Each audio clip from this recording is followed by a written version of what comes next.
Halo, selamat malam Sobat Retail dimanapun Anda berada, apa kabar?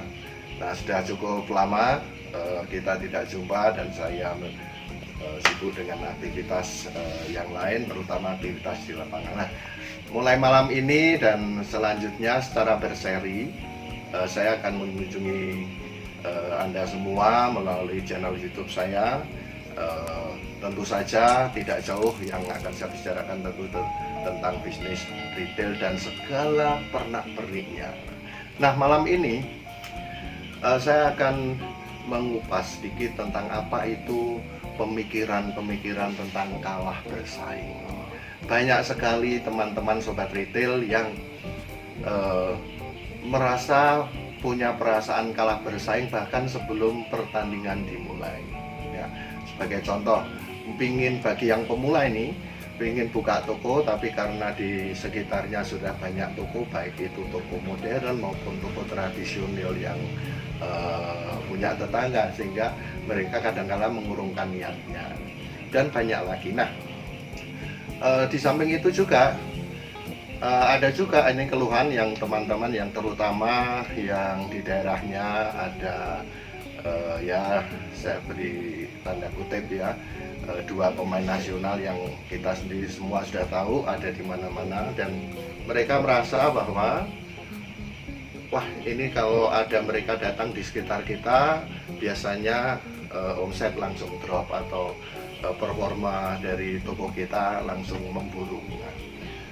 Padahal kita belum mencoba dengan trik-trik alamiah seperti apa yang bisa kita sajikan. Nah, sama mungkin sobat retail, saya akan cerita sedikit. Misalnya saya analogikan seperti ini, ada seorang petinju dari petinju kesayangan kita dari Indonesia yang bertanding ke luar negeri, ke Amerika, dan di sana bertanding melawan Mike Tyson.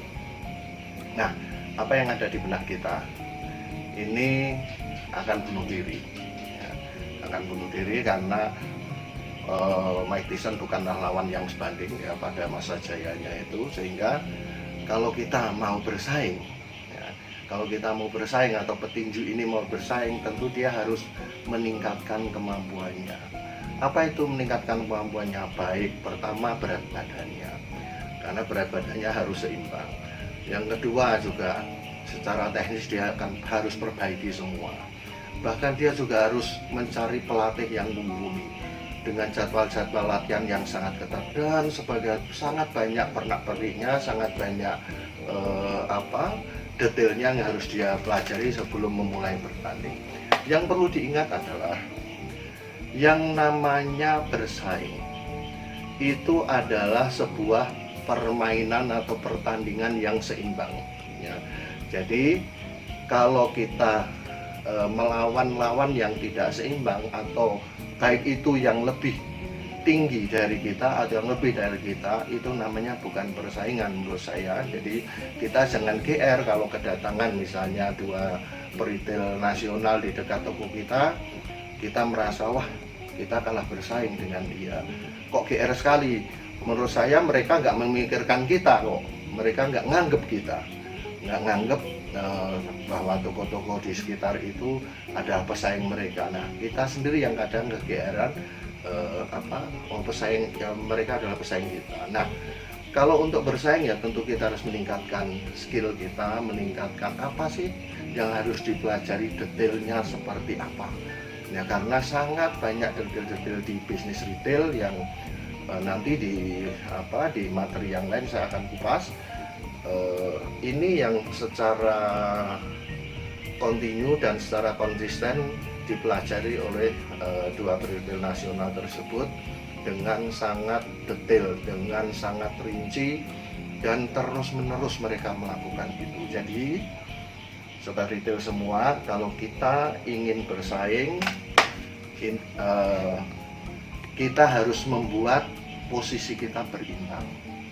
Kalau mereka tokonya luasnya 100 meter, ya kita kalau memang bersaing ya kita harus 100 meter. Tapi kalau kita toko kita nggak sampai segitu, ya itu bukan persaingan yang berimbang. Nah, kita harus pakai trik ini, permainannya berbeda atau pertandingan yang berbeda. bukan dengan mereka.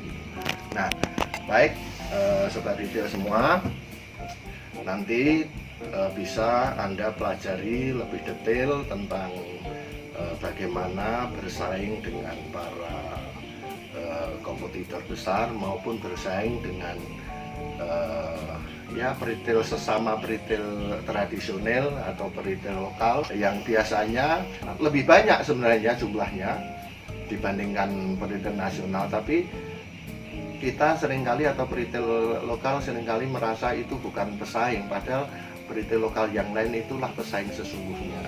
Seperti itu mungkin yang bisa saya bagikan kali ini ya. Saya hanya menyampaikan bahwa kalau kita mau bersaing, persaingan adalah pada pertandingan yang berimbang, bukan yang gapnya terlalu besar, terlalu tinggi. Itu bukan persaingan namanya. Untuk itu ayo perbaiki dulu mental kita, terutama mental bertanding kita, mental peritel kita yang harus kita perbaiki. Ini di awal ini memang lebih pada konsep pola pikir yang harus saya sampaikan ke Anda semua, agar nanti ketika materi lain kita mengupas pola kerja dan lain-lain, Anda semua tidak kaget karena sangat detail. Saya sudah siapkan mungkin sekitar 100 edisi lebih yang itu belum saya tambah lagi ya. 100 edisi lebih itu yang sudah tersedia, yang akan saya kupas satu persatu dan tentu akan saya bagikan melalui channel YouTube saya. Oke sobat retail, cukup sekian dulu video kali ini, singkat saja yang saya sampaikan karena memang ini baru di awal dan untuk mengawali saja dari 100 lebih edisi yang sudah saya siapkan untuk Anda semua. Jangan lupa komen, like, share, dan subscribe. Tak lupa pula untuk bunyikan loncengnya. Saya Widi Nugraha dalam program The James Corner. Terima kasih.